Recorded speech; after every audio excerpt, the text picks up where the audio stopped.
댓글 중에 이런 글 달렸어요. 왜 자폐증이 생기는 걸까요, 혈아님? 자폐증은 무의식 속에 어떤 마음 때문에 생기는 걸까요? 자, 여러분 자폐증의 증상을 보면요. 소통을 거부합니다. 외부와의 소통을 거부하고 소통을 해도 이상한 쪽으로 소통하니까 막 소리 지르거나 이 반응이 틀리죠, 일반인과. 자기만의 세상에 갇혀있는 행태와 타인과의 소통이 올바르게 되지 않는 그런 행동 양식을 보여요. 자폐가 있는 분들은. 자, 그래서 어떤 마음 때문이냐? 절대 이해해주기 싫은 마음이에요. 상대의 마음을, 여러분 소통은 뭐예요? 상대의 마음을 이해해주고 싶다 해서 소통이 시작돼요. 누군가 와서 엄마 나 힘들었어 오늘 학교에서 딸내미가. 그러면 우리 딸 힘들었죠? 여기서부터 소통이 시작돼요. 소통의 단절은 뭐죠? 시끄러워. 너 힘든 걸 나한테 얘기하면 어떡하란 말이야. 이러면 거기서 단절되는 거예요. 절대 이해 안 해주는 마음이죠. 그쵸? 그리고 딸내미도 지 학교에서 힘든 일이 있었으면 엄마한테 와서 엄마 나 힘들었어 이래야 되는데 괜찮았어요. 다 괜찮았어요. 이렇게 참고 내 마음을 솔직하게 오픈 안 했을 때 소통이 단절이 되는 거야. 마음을 열지 않고 상대에게, 그리고 상대의 마음을 받아주지 않을 때, 상대가 마음을 열고 나한테 마음을 주었을 때 그걸 안 받아줄 때 그걸 절대 이해 안 해주는 마음이라고 합니다. 이해해주기 싫은 마음. 응? 절대 이해해주기 싫은 마음. 그게 사실을 알고 보면 미움인 거예요. 마음 안 받아주려고 할 때 그 미움. 그게 자폐를 만듭니다. 그러면 왜 그 마음을 쓸까요? 왜 절대 이해해주기 싫을까? 응? 여러분, 그거 그렇게 하는 목적이죠. 그 에고가 왜 그렇게 절대 이해 안 해주려고, 소통 안 해주려고 할까요? 어떤 에고가 그렇게 해서 자폐증을 일으킬까요? 예를 들어 내가 아이를 임신했을 때 사람들이 나한테 다 잘해줬어.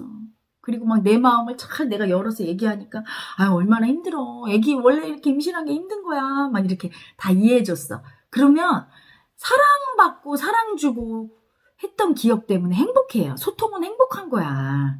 그렇죠? 그래서 마음을 열고 소통을 잘하는 아기가 태어납니다. 예를 들면, 그런데 내가 임신을 했는데 시댁에 들어갔어. 시댁 식구들이 나를 갖다가 막 너는 임신한 거 유세했더니 밥 좀 해라 막 이러고 아프다고 하는데 아프긴 뭘 아파. 남이 안 낳는 애를 낳니. 이렇게 하나도 이해 못 받고 모든 소통이 공격당하는 듯이 느껴져서 너무 무섭고 내 마음에는 오직 저 사람을 생각하면 미움밖에 안 올라와. 정말 미워 죽겠어. 말 한마디 참으면서 하려니까 힘들어. 그래서 소통은 미움이라고 느꼈어요. 내 무의식 속에 에고가. 그러면 어떻습니까? 그 태아는 소통하기 싫어. 소통은 너무 두려운 거야. 저 사람이 날 미워하고 나는 미워하는 이걸 왜 해? 하면서 자기의 우주 속에 자기를 가둔 아기가 태어날 확률이 높지요. 대부분 그 경험 한 번만으로 그렇게 태어나는 게 아니고요. 오랫동안 조상 대대로 한 3대 이상을 남의 마음을 이해 안 해주고 버리고 내 마음이 올라오는데 그걸 솔직하게 표현해서 내 마음을 이해해 주는 걸 하지 않고 내 마음을 버리고 이렇게 절대 내 마음과 남의 마음을 이해 안 해주면서 살아왔던 경험 정보가 있는 분들이 그 유전인자를 그 자식한테 내보내고 그 자식이 또 손주 이렇게 계속 한 3대에 걸쳐서 이랬는데 딱 그 상태에서 절대 이해해 주는 게 싫고 절대 이해 안 하겠다는 애고가 딱 있는 상태에서 임신했을 때 그런 경험을 했어요. 또는 임신해서 타국에 나가서 살았어. 이거 치명적인 거예요. 왜냐? 여러분 마음을 이해받는다는 건 꼭 언어로 이해받는 게 아니거든요. 우리는 대한민국에 한국인으로 살 때 그냥 이해받는 거야. 왜? 나가면 어때요? 다 우리랑 비슷한 사람이 살고 있어요. 그리고 한국말을 해. 밥 먹었니? 막 이러고 지나가서 물건 살 때마다 막 아이고 아가씨는 뭐 이렇게 날씬해. 아가씨는 좀 살 빼야 되겠어. 이렇게 말이 통해. 문화가 같으니까 그냥 이해받는 걸 느껴요. 그냥 그게 사람이야. 이해받는 느낌. 그리고 정서가 비슷하니까. 우리 정서가 비슷하죠. 그러니까 임의롭게 얘기를 해도 그게 뭔가 마음으로 이해받고 소통되는 느낌을 받아요. 김치찌개 먹을 때도 이 김치찌개가 어쩌저쩌 말이 통해요. 그런데 외국에 나갔어요. 그냥 존재가 이해 못 받는 느낌이야. 딱 나갔더니 전부 다 흑인, 백인, 나랑은 다르게 생겨서 거기서부터 마음이 뭔가 난 달라. 이해 못 받다는 느낌이 올라오는데 다 영어로 얘기하네, 스페인어로 얘기하네, 일어로 얘기하네.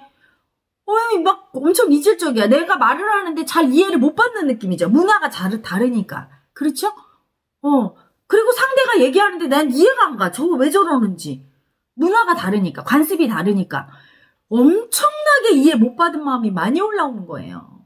거기다 시댁 식구들도 전부 다 노랑머리에 막 이럴 경우는 더하죠.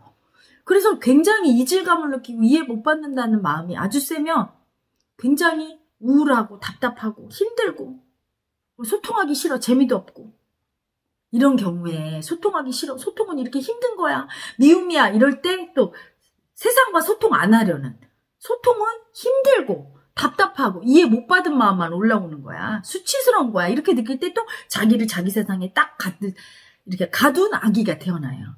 태어날 때 이미 그 인자를 갖고 태어나죠. 그래서 태어나서 일정 시간이 지나서 이렇게 자라면서 발현이 되는 거예요. 그 마음이. 절대 소통 안 할 거야. 응? 절대 공격당하는 두려움 난 안 느껴줄 거고, 나는 공격만 할 거야. 그래서 이상한 소리도 지르기도 하고 상대를 힘들게 하고 막 이러는 거예요. 그래서 자폐는 사실은 엄청난 존재의 수치가 만들지요. 이해를 못 받은 존재는 수치스러워요. 여러분 마음 무의식에 들어가서 이렇게 마음을 느끼다 보면 가장 수치스러운 게 뭐냐면 이해 못 받은 나. 그리고 상대를 가장 수치스럽게 할 때가 언제인 줄 아세요? 이해 안 해줄 때. 그게 의도적으로 안 해줘도 그렇지만 의도를 안 써도 그냥 상대를 수치스럽게 만드는 거예요. 그래서 그 막 엄청난 수치애고, 절대로 이해 못 받고 이해 안 해준 수치애고, 그 애고를 인정하는 게 너무 싫어. 그런데 소통할 때마다 소통을 하면 할수록 그 수치가 올라와서 인정을 해줘야 되잖아요. 이해 못 받고 이해 안 해주는 그 수치스러운 나를. 그러니까 절대 소통 안 하고 싶어. 미워? 미움으로 소통이야. 소통은 다 미움이고 수치야. 안 하고 싶어. 그래서 수치로 소통한다고 느끼니까 자폐가 태어나는 거예요. 그렇지 않고 사랑을 많이 받고 소통은 사랑이야, 너무 이해받은 느낌이 들고 행복해라, 너무 감동스러워, 그러면 절대로 자폐 안 걸리죠. 막 태어나서 소통하고 싶지. 사람도 잘 따르고, 아기가 말도 잘 듣고, 말도 잘하고, 막 상대 공감도 잘해주고, 이런 아기가 태어나요. 예쁜 아기가. 그래서 수치애고예요. 엄밀히 얘기하면. 그 수치가 어떠냐면, 그래서 자폐이신 분들 제가 몇몇 분을 봤는데 그 수치애고가 대부분 빙의애고죠. 그 빙의애고가 위장에서 심장을 거쳐서 이 뇌, 특히 여기 뒷골에 딱 걸려있는 경우가 많아요. 그래서 제가 앞으로 시간이 되고, 지금은 이제 일반인들 분들을 상대로 마음 공부를 가르치고 헤라TV에서 이렇게 마음치유 힐링 세션 하고 막 이렇게 하는데, 제가 좀 여유가 되고 제가 조금 더 도력이 올라가면, 그 수치를 한 방에 딱 뺄 수 있으면, 이 뒷골에, 그러면 자폐도 고칠 수 있을 거예요. 이걸 한 번에 탁. 지금은 제 도력이 아직 안 됩니다. 그래서 수치 에고를 이렇게 녹여서 에너지 빼는 거를, 그래서 웬만한 병파동 같은 경우는 치유력이 나오는데, 그 자폐는 조상 대대로 한 3대 이상인 것 같아요. 엄청 세요, 에너지가. 그래서 일반인들도 여기 다 수치가 보통 반응하고 고여 있는데, 일반인의 강도의 한 10배 이상이 세더라고요. 그래서 어마어마하게 세서 그걸 한 번에 하기에는 제가 좀 에너지가 딸려서, 아직은 물론 그런 분들도 시간이 걸릴 뿐이지 치유가 됩니다. 그래서 자폐인 경우는 본인 스스로 그 수치를 자각할 수 없기 때문에 치유할 때 어떻게 하냐면, 엄마 아빠가 무의식 속에 절대 이해 안 해줄 거라는, 그래 그 에고, 자기가 버린, 절대 이해 못 받아서 이해 안 해주는 수치 에고를 자꾸 느끼고 인정하다 보면 그 엄마 아빠의 에고와 아기는 하나예요. 부모 자식은 하나죠. 무의식에서. 완전히 유전인자가 똑같아요. 유전인자가 잠재의식, 마음이에요. 똑같기 때문에 이해하다 보면 아이가 변하게 돼 있어요. 그리고 이제 치유받고 힐링 세션 받고 하다 보면 고칠 수 있습니다. 그래서 여러분, 오늘 그 궁금한 내용, 왜 자폐가 생기는가 답이 되셨죠? 수치 에고예요. 근데 아주 치명적으로 세니까 부모님이 반드시 마음 공부를 통해 무의식 속에 이해 못 받아서, 이해 절대 안 해준 그 수치스러운 나, 버림받은 나를 많이 인정하고 느끼고 치유하다 보면 자식도 치유가 된다. 그리고 제가 열심히 지금 보림을 하고 있습니다. 돌을 닦고 몸에 혀를 뚫고 수치 청산하는 제 도력을 올리고 있으니까, 저도 조금 더 이게 올라가면, 제 몸에 잠재의식, 이 마음의 에너지의 능력이 올라가면 좀 치유력이 나오는 날이 있을 거예요. 그때는 자폐이신 많은 분들과도 제가 소통하고 치유할 겁니다. 자, 여러분 답이 되셨는지요? 자, 여러분, 그래서 사람들은 다 자폐기가 조금씩 있는 거예요. 어떨 때? 이해해주기 싫을 때. 나는 지금 자폐가 올라온 거예요. 세상과 소통하기 싫어? 이럴 때. 그리고 딴소리 할 때. 엄마가 그만 좀 해, 너 공부 좀 해, 이럴 때 딴소리 하잖아요. 그쵸? 내비둬, 이러거나 뭐 했어? 이렇게 자꾸 딴소리 하면서 그 사람을 갖다 마음을 이해 안 해주려고 할 때. 자폐가 올라온 거예요. 자폐 마음. 자폐가 다른 데 있지 않아요. 내 마음 안에 있습니다. 내가 절대 이해해주기 싫은 마음, 미운 마음 쓸 때 세상을 이해 안 해주려고 고집 부리면서 소통 안 해. 나 말 안 하고 문 걸어 닫고 3일 동안 엄마 아빠하고 소통을 안 했을 때 나는 자폐한 거예요. 자폐 마음이 하고 있는 거야. 그리고 막 엄마 아빠가 얘기할 때 귀를 막 이러고 막 괴성을 지르고 돌아다녔어. 내가 됐어 막 이랬어. 난 자폐한 거예요. 자폐증인 거야. 그렇죠. 자폐가 따로 있나요? 그 속에 자기를 가두고 그걸 못 알아차릴 때 그걸 관념으로 쓰는 사람은 자폐증을 보이다가 얼른 돌이키잖아. 계속 그렇게 살지 않잖아. 근데 자폐증이 있는 분은 그 자폐 증상인 그 관념, 에고 거기에 빠져버려서 자기를 가둔 거예요. 그 속에. 그래서 그 증상으로 그것만 윤회하면서 그 관념으로 윤회하면서 계속 그 삶이 지속되는 것 뿐이지 우리는 벗어나 있고 가끔씩 쓰는 거죠. 일반인은. 거기에 빠져 있어서 수치가 엄청 크니까 그 에너지가 세서 그 자폐 에너지, 수치 에너지 속에 빠진 것만 다를 뿐이지 똑같아요. 그래서 그들이 우리입니다. 그들이 나예요. 그 마음을 인정해 준다면 그 마음을 온전히 온 마음으로 그 자폐 그 사람이 나인 거를 뚜렷이 인정하고 그 수치 에너지를 온몸으로 받아줄 수 있다면 고쳐지는 거죠. 치유가 일어나는 거예요.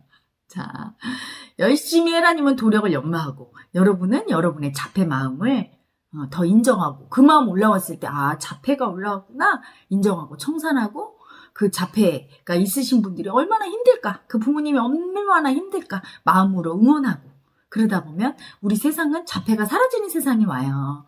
세상 인구의 한 5% 정도 깨닫게 되면 자폐는 사라지죠. 왜?